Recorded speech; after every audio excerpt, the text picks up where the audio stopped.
পুচকি পুচকি কি হয়েছে মা? তোর জন্য কত রকম খাবার এনেছি দেখ।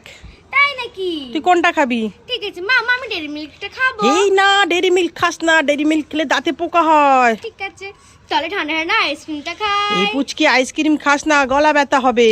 আচ্ছা ঠিক আছে, তাহলে মাজাটা খাই। এই পুচকি মাজা খাস না, মাজা খেলে খুব কাশি হবে। তাহলে 5 স্টারটা খাই। পুচকি 5 স্টার খাস না, পেটে কৃমি হবে। তাহলে চিপসটা খাই। পুচকি চিপসটা খাস না, খুব গ্যাস হবে। তাহলে মিষ্টিগুলো খাই। পুচকি মিষ্টি খাস না, সুগার হয়ে যাবে। তুমি তো আমাকে কিছু রেখে দিয়েছো, তাহলে আমি কি খাবো? কি খাবি? এই নে ধর, আপেলটা খা। আপেলটা খাওয়া ভালো শরীরের জন্য, খা, হাসবি না, খা। তুমি তো আমার আপেল খাও আর আমি সব খাবারগুলো খাবো। হ্যাঁ, হ্যাঁ। পুচকি আমাকে আজকে নিজেই বোকা করে দিয়ে চলে গেল।